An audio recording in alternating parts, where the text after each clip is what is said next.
Good morning, good afternoon, good evening. My name is Mr. Mob Gaming and welcome back to the Brokerock Get Off My Lawn server.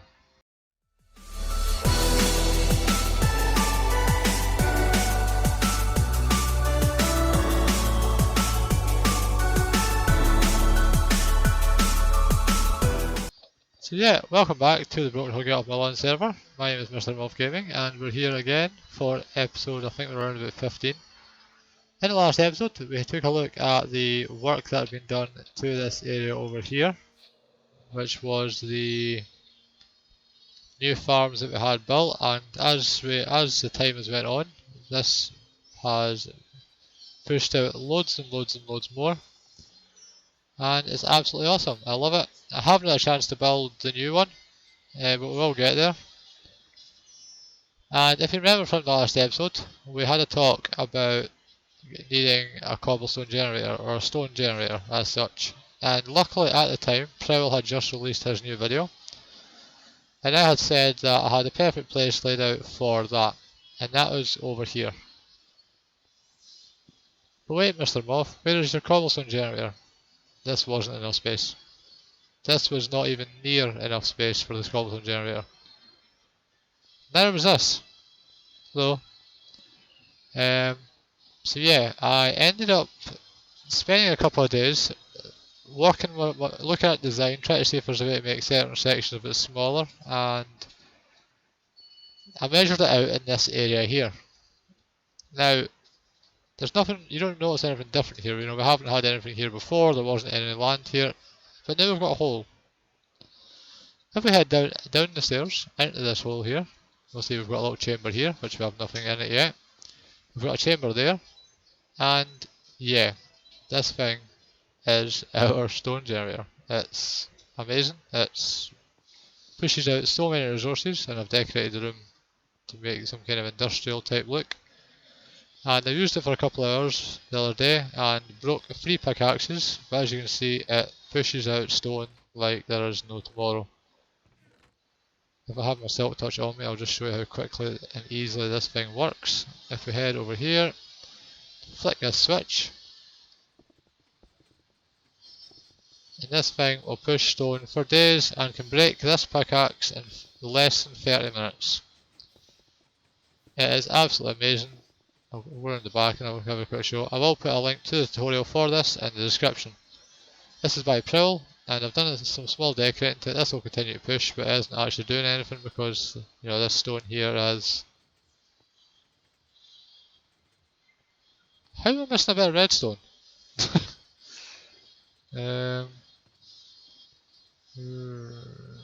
Redstone box. Okay, I don't have...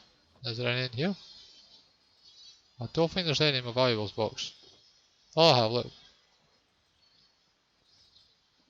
Yeah, there you go, now it's off.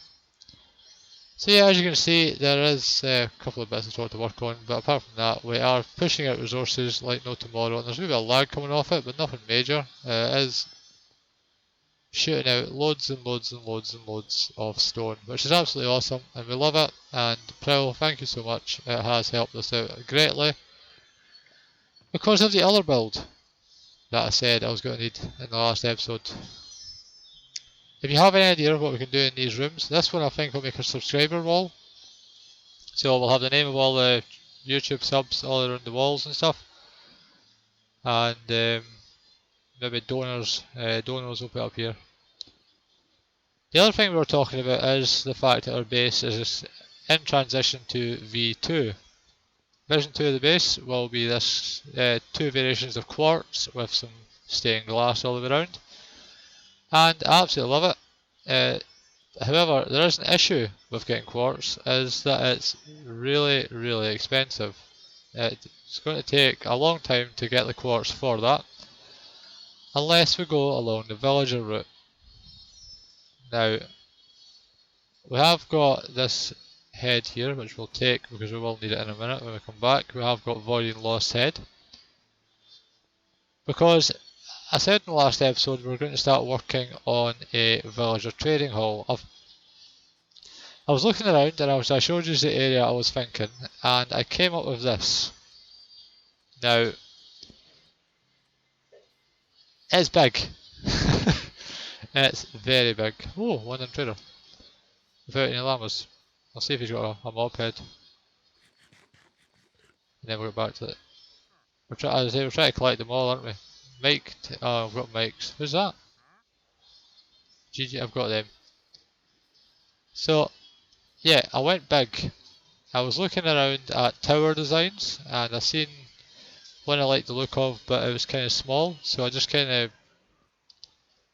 made it 3 times the size of the, with my own wee spin on it, and I really, really like it. It's not got any villagers in it yet, but if I've worked it out correctly, we should be able to house about 10-15 floors of villagers in here. Take a look on the inside. We'll basically have our lower section here, which I think will just be storage and stuff, so things like your trades for each villager here, and that kind of thing. If we head up here, it's going to be really, really dark, and I'm going to apologise. I'm not long finished actually the inside of this, so it will be really, really dark, and hopefully there's no mobs. And we will have enough space between the section you can see there of stone, there, and around about here, where I plan on putting our villager breeder and villager trade curer. Sorry, I couldn't even speak there. We could always go to the extreme of having this way up here in the rafters. But if you have any, I did go kind of big. I think I went a bit over the top with this build. Mrs. Moth agrees that I went well over the top with this build. I went, I could have done it with the size of the original, but go big or go home, Mr. Moth. And as I say, I really, really like it. Symmetrical all around. It could do with some texture. It has really, really bland. And the roof, I think, looks a bit flat in places, but I really do like it, and I might put another additional roof over the top yet, but there is definitely enough room in here to have different floors for different types of villagers. So we could have, for example, your stonemasons at the bottom, your librarians, and then your Fletchers maybe, and then all that kind of stuff. Farmers maybe at the top, and you can just shoot between them. Up here in the rafters, we will have our villager trading hall and our villager curer. I keep saying trading hall. You know what I mean?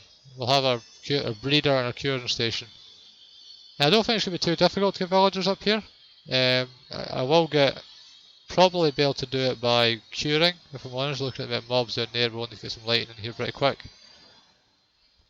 But I really do think that there's more than enough space in here to do what we need. And I say the roof's not the nicest. Roofs aren't my area of expertise. I've just kind of winged this. The actual original design that I was kind of following for the actual base itself was obviously free. Oh, I couldn't do that again if I tried. Ah, the actual original. I'll keep talking and we're lagging a wee bit. The original design for this was 3 times smaller, so each of the walls are only supposed to be 3 wide, and I've went 15 wide, so it's actually 5 times. But I'll say I really do like it, and I think once we spend a lot of time, well, if I can spend enough time in the next week getting it ready, because as I say, I'm kind of recording this episode in a bit of a rush. I don't have much time this week, and it's already almost a week late, so I'm trying to get this out to you. If you have any ideas for the texture and style or anything else like that, please feel free to let me know, and I'm not going to get up there. I say building is not really my area of expertise. You give me a redstone build any day, I can do it, and all that kind of stuff. But before I end this episode, I do want to talk again about this thing. This thing has been really, really difficult. I can't work out what it is, but I just need to keep going and going and going with it. It's really, really strange. If I can grab the mob, the player. Ah, Mr. Moth, come on. Can't even place blocks. I say we're experiencing a bit of lag. I don't know where the lag's coming from. There we go. There I go. I've lost Voidy's head.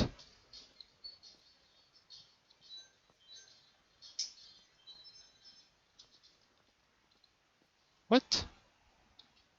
How is that possible? Oh, there it is.